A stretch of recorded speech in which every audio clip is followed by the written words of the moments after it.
What's up, everybody? Welcome to Mongols. This is our prediction show where we're going to talk a little bit about the Hounds' next matchup against the Colorado Springs Switchbacks. I am Mike. Joining me for this one is the Mondo and Liz. Mondo, I added the, but I will say, you've been popping up all over the place this week. I think that, first of all, in Liz's full 90, someone was like, you guys have a friggin' Mandalorian. And then USL Tactics tweeted out a picture of you saying that he will always love the fact that you were there at the games.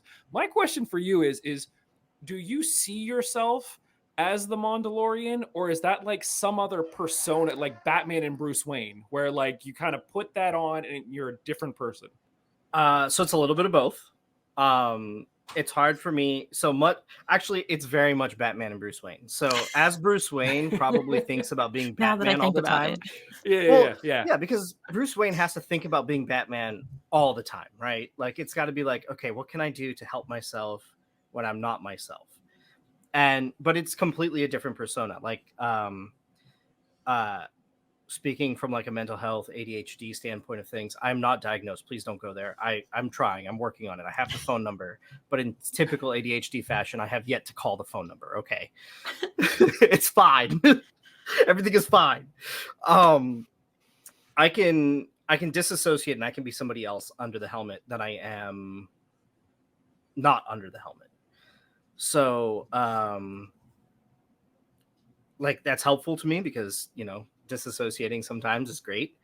And it's also, it's a lot of fun because I have my like business side and my non-business side. Basically I have, it's good for me. It gives me a chance to cut loose and relax. And, yeah. So two follow-up questions, Liz, I will definitely get to you. Don't worry. So two follow-up questions. One, you're great. Do you find yourself acting differently as the Mandalorian than you do as Drew? So a little bit. When I am myself, I'm so out in public when I'm myself, I'm not as outgoing necessarily. I'm one of those people who typically needs to be approached first. Like I'm fine. You can approach me. I'm not going to bite. I won't bite, helmet or no. But I'm a little bit more introverted when I'm not the Mandalorian. So, you know, just banging my stuff out, you know. But being the Mandalorian, I tap into more of my extroverted side. And like that's a lot of fun. I'm an omnivert. I play both sides of that fence. So so if you do see me out in public and I'm loud and boisterous, it's because I'm tapping my Mandalorian persona. Tag the Mandalorian persona in for that. Second question. The theory behind Bruce Wayne and Batman is that Bruce Wayne is actually the mask, not Batman. It's that he's always Batman, and that Bruce Wayne is the character that he plays to convince people that he's not Batman. Are you actually Drew, or are you actually the Mandalorian and Drew is the mask? So I'm actually going to lean into a Bowie story for this one. There's a story about Bowie when he was meeting a group of kids, and there was one kid who was like really shy, wasn't super boisterous, and Bowie took off his mask and handed it to the kid and then made himself a new one. And in so doing, when the kid put on that mask, that was like he became excited and it helped him. So both are a mask. Oh, there's just a little insecure version of me like behind all of this that has a lot of insecurities, and yeah, so both are my mask. This is awesome. You've learned so much today. Yeah, I literally, this has gotten That's so the secret. deep so quickly. Yeah, this is great. Liz, what's good with you? I got a cat on my lap. She's very needy. Currently mid crochet of a sweater for Josh. So I had knit him a sweater. Does he know? He does know. Yeah, it's not a secret Okay, at all. right. So because I have to take measurements. So I am I can follow directions, but I am not independently crafty, is what I like to say. I do find crochet and knitting very easy. But the first sweater I made, I followed the directions. I was like, if this is the size it says, this is the size I'm making. Which turns out, shocker, they're not standard to my husband. And so it fit like his arm's really good, but not his torso. And so it fit me really good. So now it's my sweater. So he found another pattern that he liked, and that's what this is. You can see it. Oh, dang. Oh, wait, there it is. That's awesome. That's amazing. That's the back panel. So I'm in the midst of working on a new sweater where I will measure him obsessively and make it custom to all of the parts of his body instead of following a pattern strictly. Liz, that's fantastic. Like, Thanks. that's really, really cool. I'm super excited. How long did that take you? I don't know. So I if I'm listening to an audiobook, I'll crochet. If we're watching TV, I'll crochet or knit, whatever it is. Yeah. Listen, also, I've had to start this one 3 times because I'm a perfectionist. So twice as long as it should have.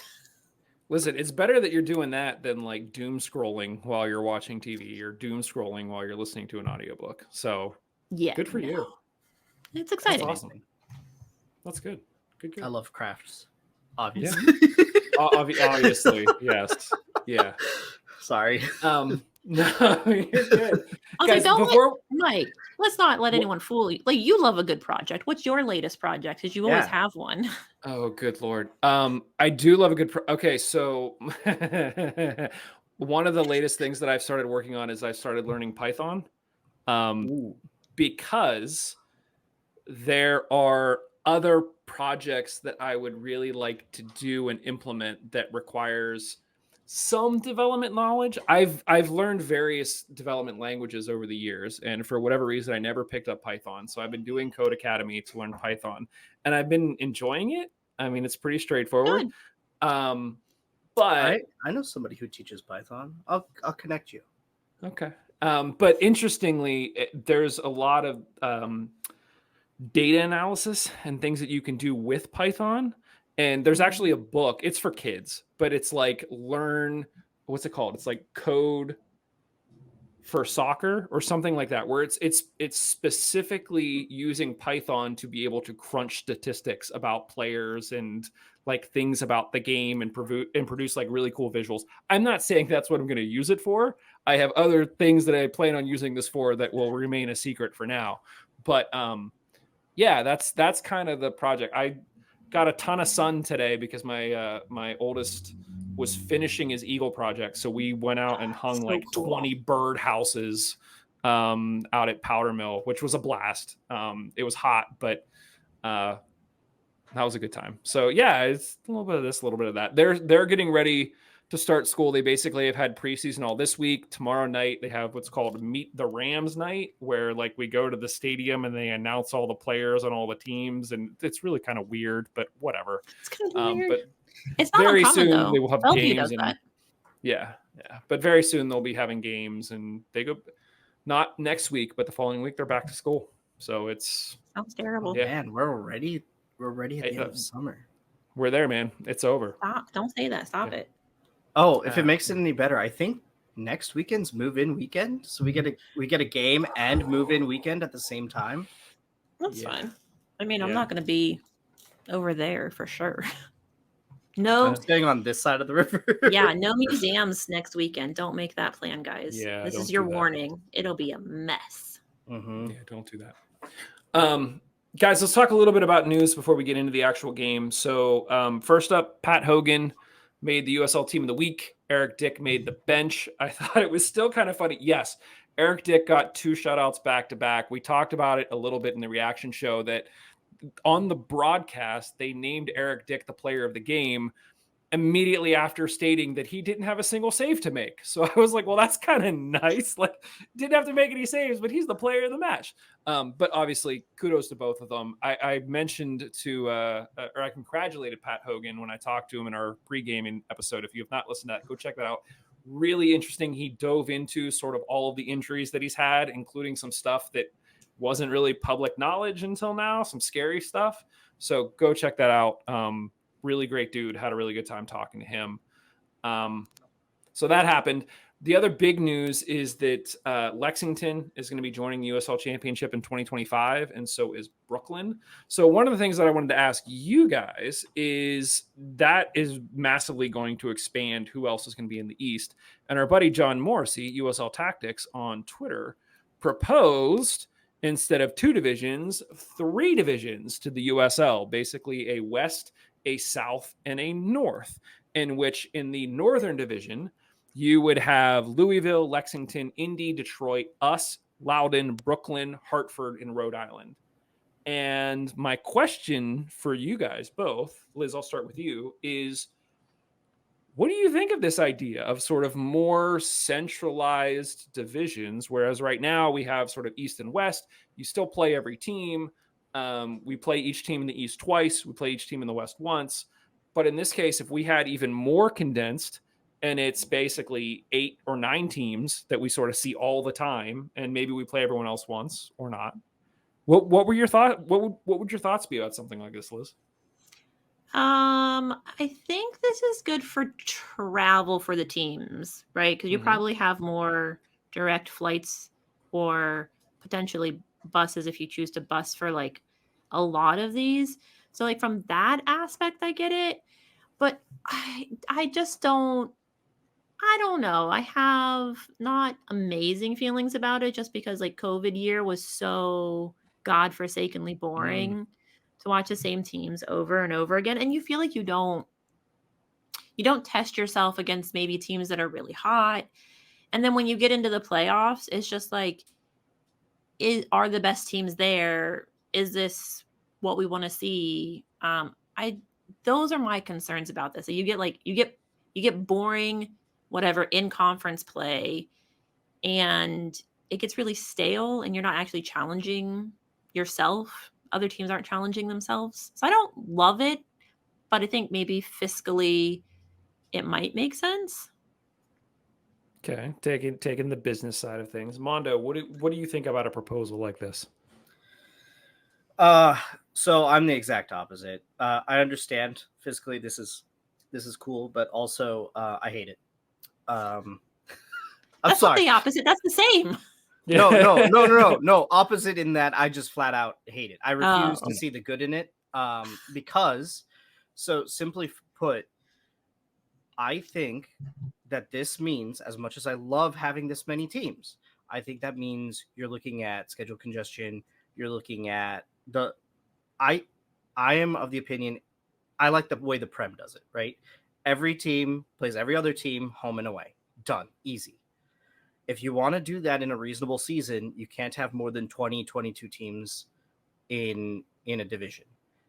So what that says to me is the USL is getting so big that we need to start having serious, real conversations towards promotion relegation. I love that more teams want to be in this division. I love that. That makes me happy. Okay, I'm seeing the good in it. But more importantly than that, you're not going to see, like, we're going to have stratification. We already see that right now with how many teams we have. Like, last year, it was Loudoun and Miami were just kind of at the bottom forever. This year, Miami's still at the bottom. Like,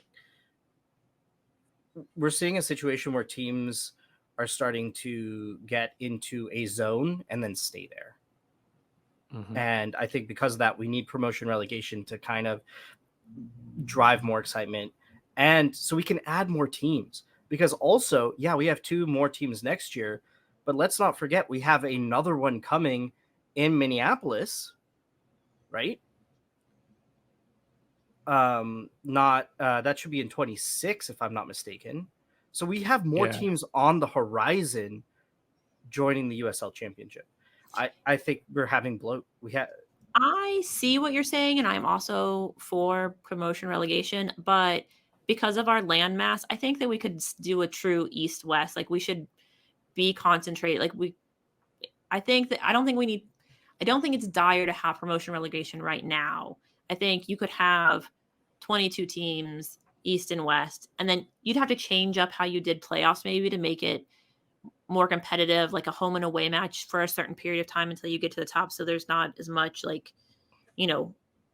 wafting. And I know as a Riverhounds fan, like it's real rich of me to say that because we always are out in the first game. But I think I see what you're saying, but I think we could do true East and West because landmass does matter. Travel, time, and cost does matter. Sure, Well, but and if that's the case, how would we split East-West here? well, so so hold on, just a sort of second on Liz's thing. I think one of my gripes is, anytime we travel out west, the game is at like 10 p.m. And that basically just makes a game that's difficult for, and especially depending upon what network it's on, it makes it difficult for fans to watch it here. True. And so I get it. Like I get you want to play every team twice or whatever it may be, but I do think that there is some consideration that we have to split time zones. Whereas in like England, that's not really a thing. Like they're all sort of in the same time zone and they just can, most of those times they're taking a bus trip across town. Sure. I have sort of like a different thought on it. And again, I think you guys both make very valid cases. I don't know how this is going to shake out. And this is all theoretical. This is what just John put out there, but I thought it was worth discussing. I think that from a coverage standpoint, like thinking about it from where we are, it's very difficult to sit down and do like a preseason prediction show where you kind of like break down every team that we're playing and get a sense of like, okay, where do we actually think that the Hounds are going to land this season based on what's going on? Some of that is just based on how Lily puts his team together. We don't actually know who's on the team until the start of the season. But when I look to, the Steelers as sort of an example, the division that they're in is what, 4 teams? It's actually been a while since I've like been into the series. It's like 4 teams. You have Cleveland, Baltimore, and Cincinnati. And so fans of the Steelers know almost everything about Cleveland and Baltimore and Cincinnati. There is this like rivalry, this hatred because they're in that division and so much more about those teams. I do wonder if at some point the USL wouldn't benefit from something like that, where it's a localized division type thing where we do know everything about every player on Detroit, or we know everything about every player in Indy or Louisville or whatever. And yes, we play them twice a year, but maybe there's a little bit more at stake because of the division. Maybe the top 2 teams from each division make the playoffs. Something like that could be interesting just to sort of shake things up. But as of right now, even whenever we do these episodes, we have to sit down and actually do research on these teams that we're talking about because I don't know what's going on in Colorado Springs. There's nobody that I could find that would be willing to come talk to us about Colorado Springs. And so we're kind of just like guessing at like, well, how do we think the Hounds are going to do this week? I don't know. And we kind of put some stats together. Whereas if it was more localized, centralized, familiar, there might be more at stake in these games that the people could get behind. So. Mike, I do not like you making very good points for what I think will turn out to be very boring season. Really? I like your point. However, I am going to add one critique. And this is actually from a recent season in the NFL, where the division, including the Philadelphia Eagles, the Washington, whatever they're called now, Dallas Cowboys, and New York Giants. I don't remember the Washington football team. That division, I think it was like 2 or 3 years ago, had no teams with a winning record. And they had a team make it to the playoffs. And yeah, I don't remember what times. I mean, as cool as that is, how sad would it be to have like an awesome team lose to a team with a losing record? Like that, just on a one-off game.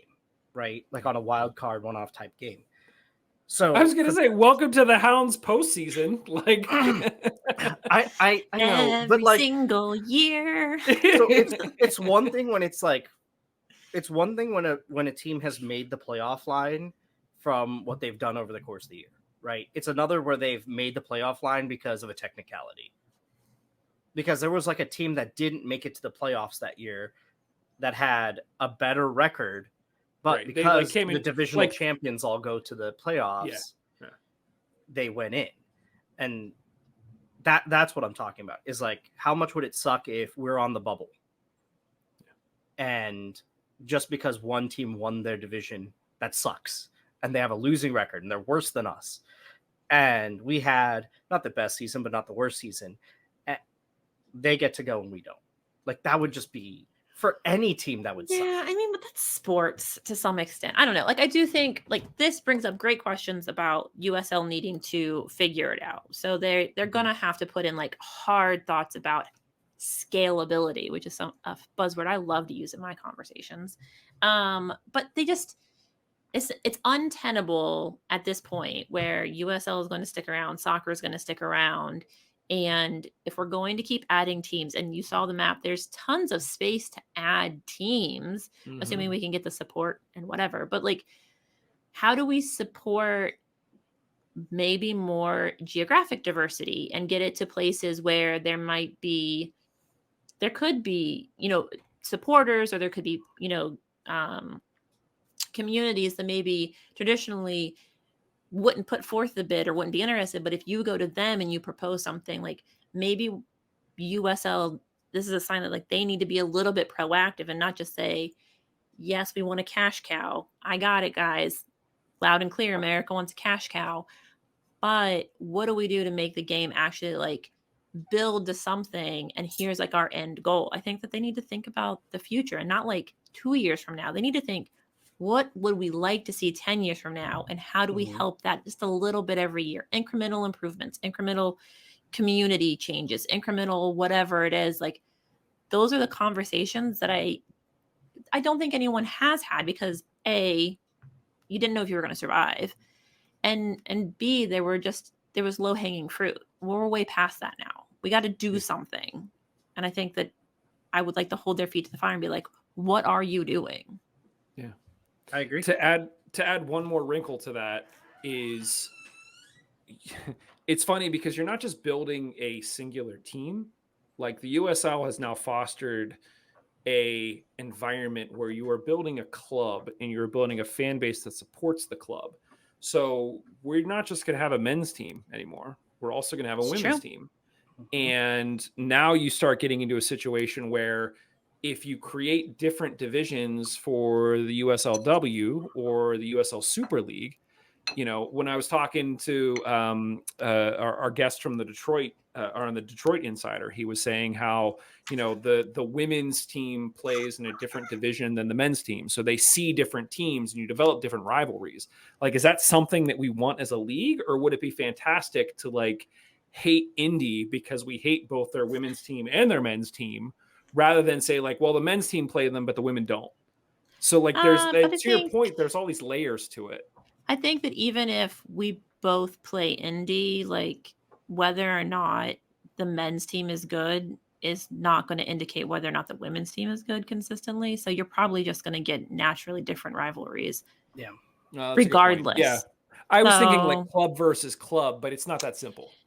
Right. I think like the first year that a women's team comes in, like, you'll have a natural rivalry and you'll get like more support and more churn, which is great. And so then you get more conversation. But thereafter, it'll be, I don't know, this player, took out our keeper and like gave her a bloody nose. And so now that's the team that we hate. You're going to just naturally develop other. This guy karate kicked this other player in the back, and like, it's just a thing. Who would do that? On Breast Cancer Awareness Night, like, audacity. Maybe he was karate kicking breast cancer. Okay. Yes. Wrong side. Just listen. Okay, we've gone down a road. Listen, I was gonna say, I talked to him after the fact. I don't think that was in his mind. But anyway, one other point to note here, guys, and I don't know if there's a ton to say about this or how you guys feel about it. But news broke earlier today. This sort of teases that we're recording this the day before this actually airs. But Tola Showenme, who was with the Hounds last year, went to go play for Louisville this season, and he is now being sent back to Europe to play with Crawley Town in basically League One. So he's going to be playing against teams like Wrexham and whoever else. There was no mention of a transfer fee. The team did make a big deal of like, we're sending another player to Europe.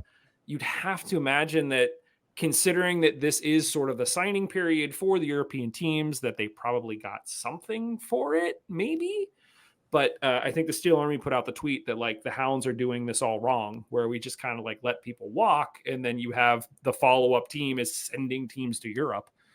Mondo, do you have any thoughts on seeing former players like being sent for potential transfers, where it's like theoretical here, when the Hounds could have potentially jumped on that? I mean, that's money that could have been in the Hounds' pocket, right? Like that's money that we could have spent on a player need. That's money that we could have spent on facilities. That's money that we could have spent on something on the team, right? So I don't like it. I'm never gonna like when a player. I don't like free transfers on teams that I like. I like free transfers on teams that I don't like. So maybe Tola got like a nice like slipped away for free, like it's a loan deal but it's permanent kind of situation. Yeah, that would make me feel a lot better. But if Louisville got more money, because that's what they don't need is more money to buy more players. They also signed one of the top strikers in the league this week, which I said, of course, Louisville needs to get better. Thanks, guys. Yeah, that's what I mean. Is like, I think that is something that the Hounds office is going to have to take into start thinking about. It's like, hey, it's great that we're building for right now, but maybe long-term contracts, while they can stick us with a non-performing player or a player who wants out, that might give us some kind of deal offloading the player. Yeah. It would certainly give us in the podcast world and in the fan world a little bit of stability knowing somebody's here for 5 years, unless they want to be traded. 5 years. I know. Okay, listen, I just saw a contract for 9 years just be signed on a 2-year extension this week. You're also a Chelsea fan, so like that's kind of I'm used to my 15-year contracts. Yeah. That's Cole Palmer just signed a 2-year extension to keep his stay at Stamford Bridge until 2033. What Hound player is going to be on that in 2025, let alone 2033? Yeah. Case in point, though, it'd be nice to see some longer contracts. Yeah, it might not always pan out. We might not always get a sale out of it. We might not always make money out of it.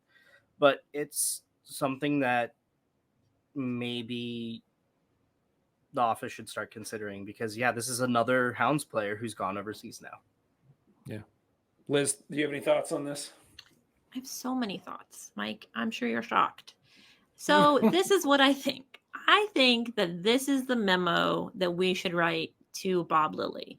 You're not creating a developmental league for first year out of college students or for someone who's delaying their college career.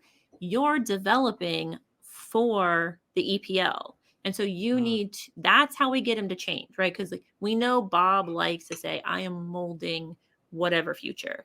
That's fine.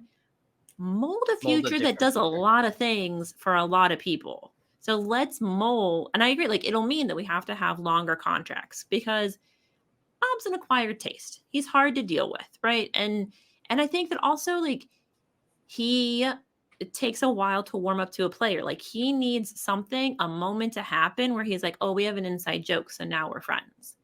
That's fine. Like whatever it is, like I know he's hard to play for, and I'm sure that there are stories about how hard he is to play for, but like he still has really great relationships with a lot of players, with a lot of, people who've moved on to coaching. Like you don't maintain that reputation and you don't maintain those relationships unless you are at your core a decent human being. And so maybe Bob needs more time with these players, and Bob needs to change what he's developing for. Like, I think Bob really likes to be in USL for any number of reasons, but he needs to develop for, if that's what he needs, then it's for EPL. You're not developing the person with no experience. That's not your defender or your keeper anymore. So I think that's the memo we write to Bob. You are developing for a different caliber. And what do you need to do to change how you treat our players, like how you sign our players, how you keep our players?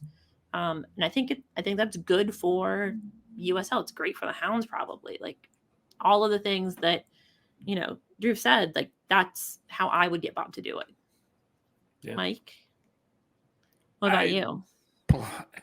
We sort of talked about, I can't remember if it was the end of last season or whatever it is, but it was back to the conversation of when Dequa left and got paid a ton of money, and Ordonez left and got paid a ton of money. And these are players that if they were on extended contracts and maybe only had 1 year left on their contract, you could give them the opportunity to basically go out with 1 year left. And sorry, we're all laughing because Liz's cat stepped on her keyboard and made our agenda just go bananas. But she's great. She's so precious. It's fine. We're good. That's the best agenda. I was gonna say it's great. But if it was the case where it was treated a little bit more like the Premier League, where you know that you have 1 year left with a player and then they can leave on a free transfer and you don't make any money off of them, then you might be in more of a situation where you go, you know what, you're not really in my plans for this year. So if you want to go somewhere else, that's fine. But then the Hounds sort of negotiate a deal and they're able to get some money off of that deal that, Drew, to your point, you can then spend on additional players or on facilities or whatever it may be. So I think that there is this additional layer to the USL that naturally will likely happen. We saw it. I mentioned, Louisville just brought in one of the league's top strikers from Tulsa. And I think they mentioned that it was like one of the interleague transfer records, something. So other teams are starting to do this and understand that there is money with the movement of players. And I think that the more that it happens, the less the Hounds can ignore it. And the more they're going to have to start paying attention and tweaking what it is they do, because we're literally just leaving money on the table. Like, You can't do that. When we want to expand our stadium by 10,000 seats, where's that money coming from? And when you want to try to keep players like Dequa or keep players like Ordonez, where's that money coming from? Like, you got to find a way to do it. You want a bathroom under the supporter section. Right. Where's that money coming from? Big items. Yes. I mean, we could have the team buy in, or have the Steel Army buy into the team like some European clubs have. We've had this conversation of have a faith. That's a lot of work, though. That's a lot of work. No, but a lot of proxy votes. Also, it's actually a huge pain that took us. I pass.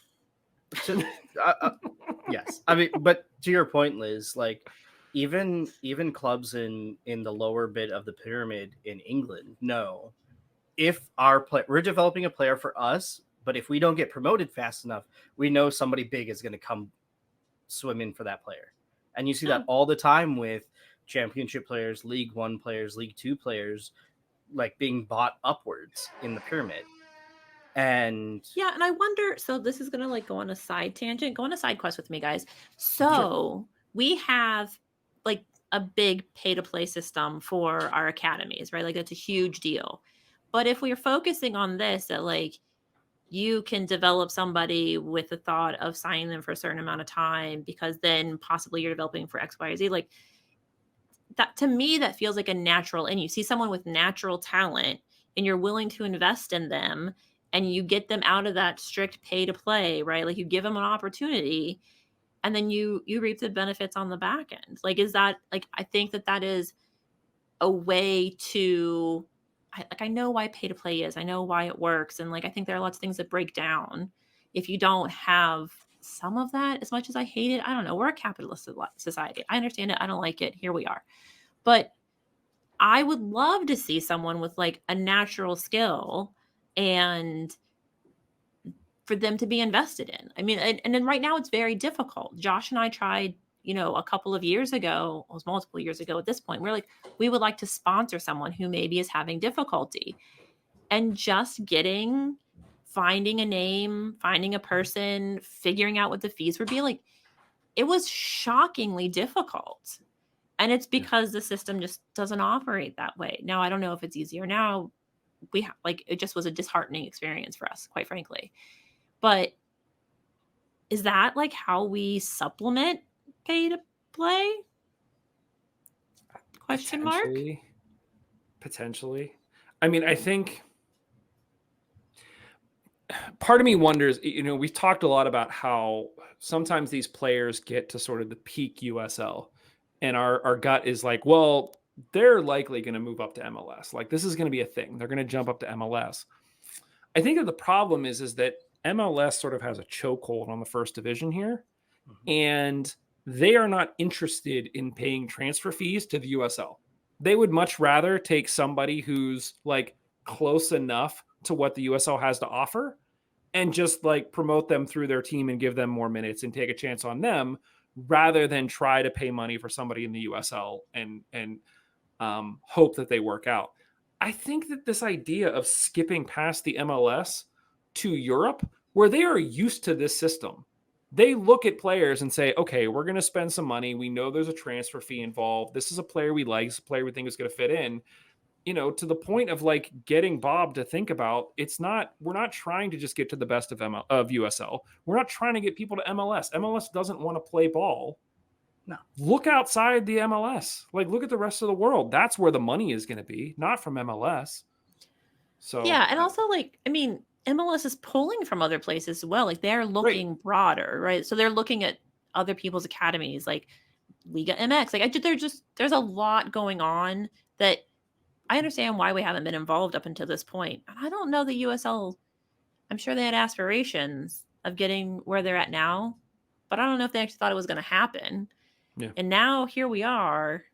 There's a lot of catching up that needs to happen, I think.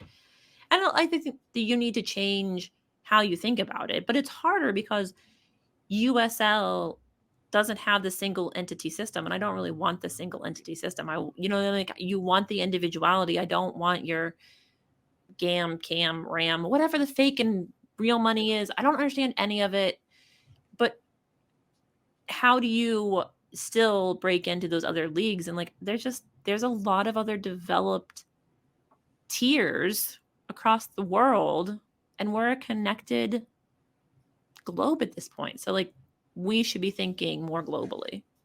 Yeah, agree, 1,000%. Yep. Sweet. Great, let's do it. Yep. Yeah. Well, I think problem solved. I mean, on that Check. line of thought, we should just. There's no reason for the USL to regard MLS with the same respect that the MLS has regarded the USL with, which is frankly almost none. Yep. So if the USL can, or if the MLS can go around the USL should go around the MLS. Agreed. I mean, we're definitely enemies. There's no frenemy relationship there. It's like they're in strict competition. What'll happen from 10 years as far as like, are you all right? Did you spill tea all over yourself? I did. Okay, great. Are you burnt? Nope, I'm fine. Okay. No, it's my tea bag. Okay. Well, congratulations. There are all sorts of struggles going on in Guys, this it's a show. It's a real show. Yeah, I don't know if there's gonna be an MLS and a USL in the future, but there's I don't know, they're enemies and they should compete against each other, and like we're in strict competition. So that is what it is, and based on all the other monopolies in the world, I hope it continues forever, because you have to adapt and change and challenge yourself and do any number of things, and I don't really want to see either one disappear. Again, to the geographic thing, we're a big country, but I'm real curious to see what'll happen if we just acknowledge that we're two different entities and we're fighting for some of the same fans. Yeah, agreed. Guys, let's look ahead to the game this weekend. So the Switchbacks come to town. Just a little bit on the Switchbacks, and it's going to feel like I'm being negative. Maybe it's because I was, looking for negative stats. They only have one win in their last 5, basically 3 They also have 3 losses and a draw. Most recently, they lost 4-1 at North Carolina. They've played 2 less games than we have, but they've given up 20 more shots. So they give up a lot of shots. This season, they only have 2 wins away from home. Otherwise, they have 7 losses away from home and 2 draws. So substantially more losses than wins and draws combined. So that's a good opportunity for us to get 3 points. In their last 8 games, they've scored on average of 1 goal per game. So most games it's been 1. There was 1 game they didn't get any, and there was another one they got 2. So this wasn't like they scored 5 and then a whole bunch of. They're right around a goal a game. They're likely not going to come out flying. This may be a case where they're just going to sort of bunker and hope for a draw. We talked about this a little bit on the reaction show of like, how do we handle that moving forward? My question to you is, Justin made a point of it. We made a short and we put it up on Instagram. The whole idea of like moving forward, we got 10 games left, and I'm going to ask you guys an over-under later. We got 10 games left. Draws aren't going to cut it. I think his point was you can get 6 draws or you can get 2 wins and you got the same number of points. And I think he estimated we need to be somewhere in the 16 to 18 point range over the next 10 games to seriously consider being above the playoff line. So we've got to come out and we've got to try to break this team down and score some goals. Liz, do you have any idea where those goals might be coming from? I mean, if we have 20 shots, we're definitely going to draw 0-0. So there we go. You're nothing if not realistic, right? I mean, listen, this team is a roller coaster of emotions. I don't know from week to week. Anything could happen. For both of I've been the rest of the show. I don't know. We're a mess. We're all over it. We're inconsistent. If somebody could score in this game, who would you like to see score? Oh, Junior's my man this year, so it's going to be Junior. Okay.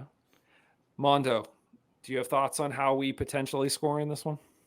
How we potentially score? How we potentially score? Hold on, I know all of those words. So as you know, I've been taking notes over the course of the season. And I would like to actually put some of the observations and crunch the observations. In Python? Maybe in Python. Python is, that'd be actually really interesting. Yeah. We'll table that. Sorry. Yeah, we'll circle back to the using in Python. Maybe that would be fun. We could make all sorts of graphs. Now I'm getting off on.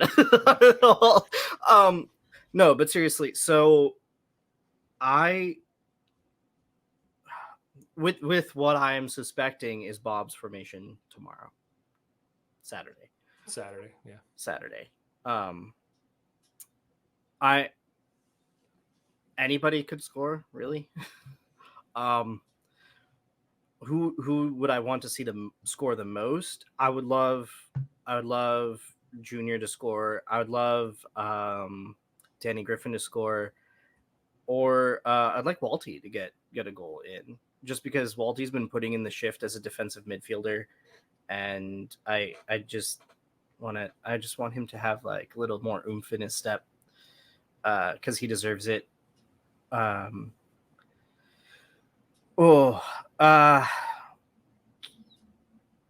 is it going to come? I think some of our best offensive work has actually come through the middle. Like none of this banging it up the lines, none of this direct to the forwards kind of stuff. A lot of when we've scored has been on the break through the middle. And part of that is some of the hold-up play. Part of that is some of the creativity from our midfielders, Sample and Griffin in particular. That's not saying Junior hasn't literally owned his like literal quarter of the field. I just don't think. I think what we've seen a lot of times when Junior's done his work is that there's just no end result. Like he'll do all the work. He'll tiptoe on the goal line all the way back to the goal trying to find somebody. And there just won't be that last person in place to put it in. And, that's for any number of reasons. And that's why I said I'd like to see like the numbers crunching, like where our goals have come from, like the build-up play, like actually. I was just going to say, a great stat to dig up would be how many goals have we actually scored from crosses? Yeah. So like somebody crosses it in and then somebody takes one touch and it's in, because I would venture to guess not many. I don't think we've had many. I think most of our goals have come literally straight up through midfield pretty much. Yeah. Or gone up the side and cycled back to midfield and then gone up forward. Yeah. Like that's the like a velociraptor. You're focused on the one in front and then the two come and then exactly like that. Yeah. Mike, I know that you completely understand. I watched Jurassic Park recently, so I do, but yeah. Oh. Okay, well, at 20 potential shots, Mike, what do you think's going to happen? What are we going to see on Saturday? My What do you biggest hope to concern, see? yeah, my biggest concern is that the Switchbacks just bunker. I mean, considering their road record, they can't come out into this game. They're in a playoff position right now out in the West, but it's not a strong playoff position. So I think if you're them and you're thinking strategically, you say, I'm going into Pittsburgh. They're going to be a defensive team. We're only scoring 1 goal a game. Like, just bunker. They can't, like, they know we're struggling scoring. Just bunker, get out of there with a point and call it a day and be done. And we historically, not even just this season, but we have really struggled to break down teams when they bunker. And so I would love to see from the outset, I forget if it was, I think it was Justin who said, I would rather see this team lose trying to win the game than draw trying to play it safe.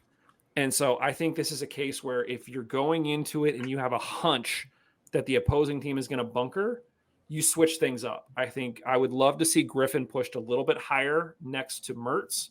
And you have the two of them basically trying to break a team down. Maybe you have somebody like EJ in front of them. I like the idea of maybe pulling Etu, maybe pulling Blackstock in just a little bit from way out wide.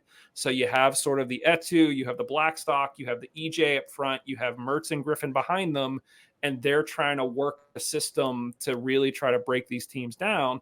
And anytime a team clears, you have the rest of the team is pressed up to sort of knock it back in. It's not going to happen if all we're doing is just switching the ball left and right and trying to get the team move and create space. It's not going to happen. We can't move it quickly enough. So I think that my hope is that because we are in somewhat desperation mode, I don't know if Justin would consider this a must win. He hasn't considered any game a must win yet. But let's start to treat this like a game that we feel like we have to win and not just like another game and we'll see what happens. From here on out, we don't have any midweek games. From here on out, it's home, away, home for the rest of the season. Mm-hmm. So like we know what to expect and we know we have some Eastern teams coming up. We got to get points however we can. And I think especially at home, if we're not winning our games at home, we can pretty much kiss the playoffs goodbye. So I'm going to counter that. I'm going to counter that with two things, which is agreeing with you. But I'm going to say this is a must win solely for the reason that North Carolina beat the Switchbacks. The team in front of us beat the Switchbacks. We have to beat them. Now, a great stat going in our favor is the Switchbacks have not won away since May 11th against Hartford. Oof. So, they're probably they're probably going to put some pressure on us. And I'm going to follow that up with some tactics. So, I think we've seen this season just across the league a high success level of the 4-back system. So I think we need to depart this 3-5 system and move to 4-back. I think I've been saying this all year. You have.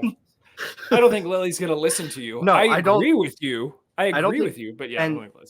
And what I would do is I would actually love to see Sample, Danny, Walty, Mertz at 2 and Blackstock supporting them, and then whoever you want up front, because we've had nothing to distinguish our forwards yet.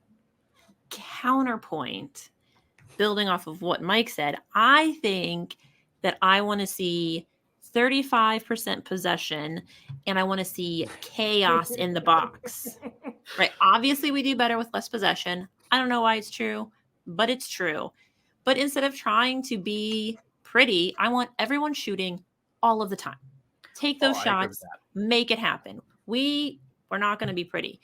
But I think that we have a fondness for a defensive build because it worked so well to grow us to this point. But we will not get, it'll be very boring and it'll probably be a lot of draws. And then we can't have just draws. So I think, Mike, that you are onto something. Just get in there and shoot over and over again. All we need is 23 shots, and I bet that we come out with a point or with a goal to nil, and then we win. So that's what I'm going with. That's my tactics. I would also, another stat that I know is not tracked, but I would love to see is how many times we could have shot, but elected to not shoot. 1 Because million. I am willing to bet real money that if we shoot a good chunk of those, we start actually scoring and winning. Because I think one of the notes I actually had from the last game is, oh, I see we've gone back to waiting for the perfect shot. Just because we're spending all this time with setup play. Yeah. I don't remember when we became Barcelona, but I mean, this season, and like our passes are so much better this year, and I thought that was very exciting for the first 2 or 3 games. And like the first 2 or 3 games, like it's fine. Like we can start off slow. The first 5 games, if we tie, like whatever, it's a little year. Yeah, we gotta give the other teams a chance. We don't, but that's fine. But I am no longer impressed with your lovely footwork and me going, oh, that looks nice clear over there in one of the wings. I literally don't care anymore, guys. Shoot, shoot, shoot. Liz, one of the other things you said that I think would make a really good Python research project is how many times have the Hounds actually won when we have more than 50% possession? Because it feels like this season that answer is 0. Like, it's weird. Yeah. We're digging up all sorts of stuff, guys. We're just gonna keep talking forever and ever, which is great. I'm having so much fun. This is a really good episode. Mondo, give me a score prediction. Oh God, do you want a head score prediction or a heart score prediction? Do both. What's your heart say? My heart says 2-1. And what does your head say? My head says nothing. Okay. My head says 0-0 draw. Liz? That's why I said which one do you want, because one is sad. I mean, the only reason I wanted to do that is because I want to do greater than 50% possession, 0-0 draw, less than 50% possession, 1-0 wins. So I was just setting myself up to also be able to have 2 score predictions. Oh, that's fair. Mike, would you like 2 as well? Or are you like all in for a single prediction? Listen, part of the problem with this is like I know that there's 0 consequence to this. If there was actually consequence to it, I'd be like, let's actually. I'm gonna say a 2-0 Hounds win. Wow. I think that defensively we'll probably do a job. There's nothing about the Switchbacks that really scares me. Maybe I'll live to eat those words, but I'm hoping that with the teams back against the proverbial wall, it's not quite there, but it feels like it's there, that something snaps. And we're back to like the talk before the Oakland game where it's going to take somebody just taking the game by the scruff of the neck and saying, I'm going to make this happen. And hopefully somebody does. And then everybody relaxes a little bit, and somebody needs to put a headband on Robbie. That's right. Yeah, make him go full rainbow again. We seem to win when he has a headband.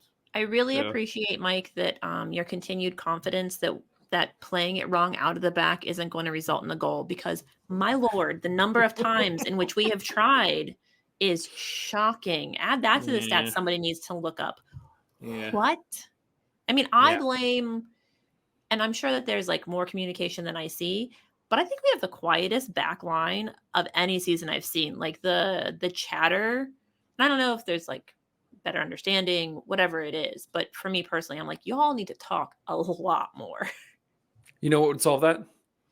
Python, man. We just need to look at the stats and tell them it's Python's the answer to everything. Yeah. Look at that. Python. We've solved USL's problems. Check. That's right. We're going to solve the Hounds problems. Check. You know what, Mondo? Maybe we should take over and just like, it's us. It's Mongols. Hi, we're ruling doing the world. We'll also need a web dev, because I told Mike and Liz this before the show, y'all. So this is a freebie. But God, I hate the inconsistency between all of the different websites for all the USL teams. It took me longer than I want to admit a second time to figure out where to look at all of the news for the Switchbacks on the Switchbacks website. And the layout just kind of sucks. And when I look at the results on their results tab, Some of the results are underneath, like right with the game. Some of them are on the click here, and some games just Ooh. don't have a result. Oh, I bet they're not ADA compliant either. Yeah, Truly. Just definitely shocking. not. This is just all over the place. Like this is all I was trying to do some research, okay? You're like help me help you, and Yeah, seriously. This is I'm like so proud of you because I pulled a Kevin Sparks and looked at the agenda as the next topic came up. You're welcome. Well, hey, listen. On that note, Liz, I'll start with you. So I mentioned we have 10 games left. We have a total of 30 available points. If I set the over-under at 15.5 points, so that basically means like 3 wins and like a draw. Are you taking the over or the under? Do you think we will get more than 15 points? You mean 5 or wins 15 in a draw? points or less? What's that? You mean 5 wins in a draw, not 3 wins, right? Sorry, 5 wins in a draw. Okay, Yeah, I was like, I didn't realize I misspoke. swear I know how to math. Okay, great. Yeah. Well, you said that Justin said that we need like 18 points 18. or something. Yeah. So I'm gonna go over because we will barely make playoffs. Okay. Mondo, you taking the over or the under on 15.5? I'm gonna take the over. I'm gonna take the Is over. Is that a head or heart? That is my heart speaking. I'm gonna wear my heart on my sleeve for this one. That is 100%. And I'm gonna say it's gonna start this weekend. And bottom line is, if we win out our home games, I think we're in really good shape. We cannot afford to drop points at home, and so that's why I'm gonna give it the over. And Mike, I will make this matter when you put in yours. There's things on the line. I will bet you 2 bags of coffee. Like threatening me with, like you have something in your crochet hand, hook. like a sword. You're Like waving something out. Yeah, exactly. I got a magic wand, guys. So 2 bags of coffee. 2 bags of coffee. Okay, Yeah. I will take the over. I think if we can, I'm not certain that we will win every game at home, but I think if we do win every game at home, some of those of which are against Eastern Conference teams that we're going to be battling with, then there's your 15 points right there. And I'd have to imagine that if that's the mentality, if we go and we win all of our games at home and we get draws everywhere on the away, we're sitting on 20 points, which should be enough to get us in. So we do have a game at Miami left, so we have 3 points. So there you go. Yeah, there's an away game in Miami. So like, I'm sorry, Miami, but I mean, A, it's not guaranteed, but B, like, you know what's going to happen. We're going to get wins against the West Coast, so we're not stealing anything from the East Coast. It's just going to be dramatic to the end. Miami's going to pass the ball into their own net, and we're going to have to play them a second time. We only have 2. We only have 2 West Coast games left. Okay. We only have Colorado Springs and El Paso. Well, then I have higher hopes of, not doing our part, but against the wrong teams. We do have Birmingham twice. It does matter. So, Kiza, get your boots ready. He's a dream killer. That is what we think. Obviously, let us know what you think. The game is at Highmark Stadium on Saturday at 7 p.m. Make sure you get your tickets and you get down there. It looks like the rain has pretty much cleared for the weekend. Originally, it was supposed to be a washout. There's fireworks and a puzzle.